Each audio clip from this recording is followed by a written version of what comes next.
All right, let's go on to story number 6, reported by the Daily Mail. Can't wait for your reaction to this one. Uh-oh. So Queen Elizabeth passed away recently, as you know. The night before the National Day of Mourning, a pub in Australia called the Rowie decided that they wanted to do something in her honor to celebrate the life of the Queen, and they got some heat for it. Jason, what do you think they did at the Rowie? Oh, no. With a name like the Rowie, I feel like there's a joke to be made about boating or something like that, but I don't know. That feels rough. Um, did they do something that offended with her name? With what she is known for, like the Queen something? Uh, kind of. So they held a wet T-shirt contest. We have the ad from their Facebook page. Put that up, Joel. Look at that. They called The it Queen's and the wet. Queen's wet tea.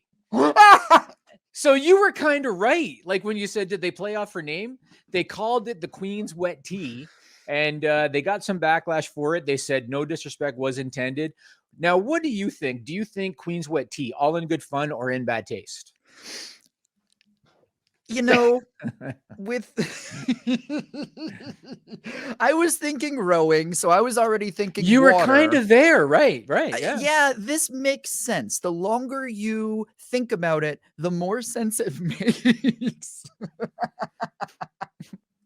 I'm all about it. I'm okay with this. You're cool. You're good with it. You're good with Leave, leaving a lasting legacy. it. I guess that's true. I guess that's true.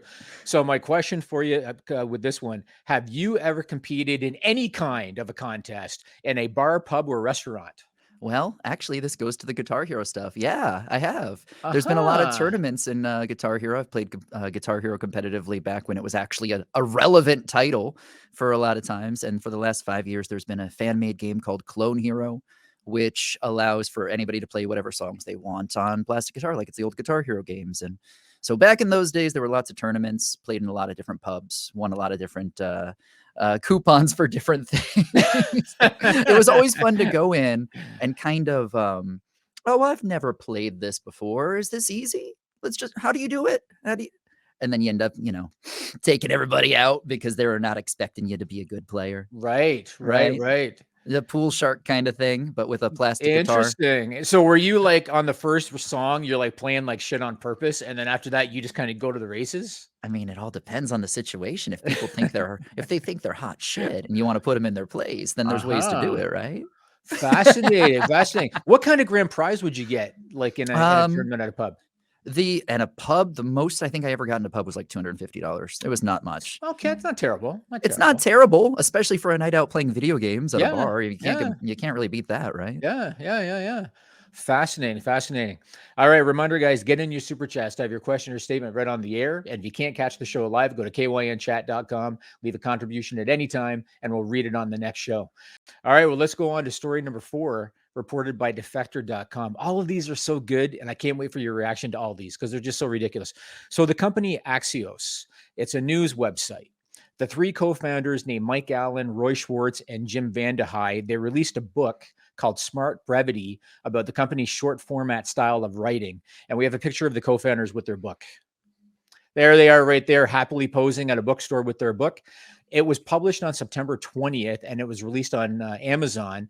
And Jim Vandehei, throughout that day, he was tweeting about its success on the first day. Hey, we're number 5 on Amazon. Hey, we're number 3 on Amazon. And we got a screenshot from one of his tweets. I think the one when he said, yeah, Smart Brevity book up to number 3 on Amazon. Well, Defector uncovered something that the co-founders did not go public about when it comes to the book launch. Do you have any idea Uh-oh. what that was? I'm going to guess that there wasn't a price tag or something with it. I'm gonna guess that it wasn't as successful as they were letting on to be. They issued a memo to their employees saying that they could each expense 6 copies of the book in order to make it a success. Defector got a hold of the memo, and there's the memo on the screen, and Joel highlighted that one bullet. You can expense up to 6 copies of the book. Expense instructions are pinned in the general Slack channel. So I happened to look up and okdork.com had this. I wanted to know, so how many books do you need to sell to rank on Amazon? And according to okdork.com, if you can sell between 3,500 and 5,000 copies in the first 24 hours, you'll typically rank number one. Axios has 551 employees. If they all bought 6 copies, that's 3,306 copies. That would probably put them in the top 5 on Amazon. So what are your thoughts on that? It's kind of like legal manipulation. Yeah, so there's two sides to this, right? If it was a company where you, like, let's say, I'll take from my own example, working in the game industry. If you work at a game publisher, right? You want to be able to play the game so you can talk about the things that you are selling, right? That you're working on, right? If it's something that you have a lot of experience around that you need to be able to talk about, yeah, I guess you need to use the product. But if it's a book and you're just trying to fudge the numbers, that kind of feels like people gifting subs to themselves on Twitch. That's what that feels like. It feels like, they just wanted to rank. That's it, right? You're gonna still get the benefit from it. You're spending your own money for it just to kind of boost yourself up. Exactly right. That's exactly what it was. Yep. It works for the short term, but are you gonna see the benefit long term? Right. It's kind of shit. Well, that's not the right way to put it. No, you're right. You're right. Well, this next one, you're well versed with social media, so this is a good one for you. Okay. Do you have any stories? Maybe it was a colleague or a competitor or whoever. Do you have any stories where somebody engaged in obvious market manipulation in order to boost their numbers? Absolutely. People will fake things all the time. People will put up videos that aren't necessarily truthful and then try to market, or, hey, there's always the people that view bot on Twitch. That's a thing, right? People that will pay for bots to actually come into their chat so it looks like they have more viewers than they actually do. So it boosts them up in the rankings so that people can see their stream more easily, so they can try to get real humans into there. Thankfully, Twitch has cracked down on a lot of that, which is nice. But that's still a problem, where if people go to a website and pay money to have people bot their channel, that's not really cool. That's really trashy is what it is. You're not doing anything for your growth there other than just paying and hoping that people see you and go, oh yeah, he's got good numbers, I'll watch them. It's not how it works though. I just saw a guy on Twitter today, and he posts videos because, Hurricane Ian's happening as we're doing this. For sure. And he posted a video, and he said, here's a video of a dolphin that got washed ashore, and it saved a dog that was going to drown. And it was actually a clip from Flipper. Okay, from the TV show Flipper.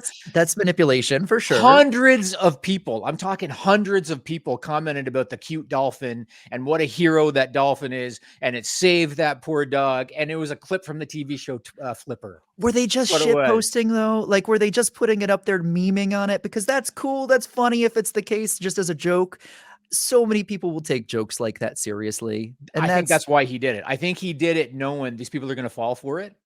And so I'm talking hundreds of people were like raving about the heroic dolphin in Florida with Hurricane Ian. You know what I'm saying? For sure. Yeah. Roses are red, violets are blue. I click the subscribe button. You really should too. If you like videos about real news stories that are funny, stupid, or weird, subscribe now.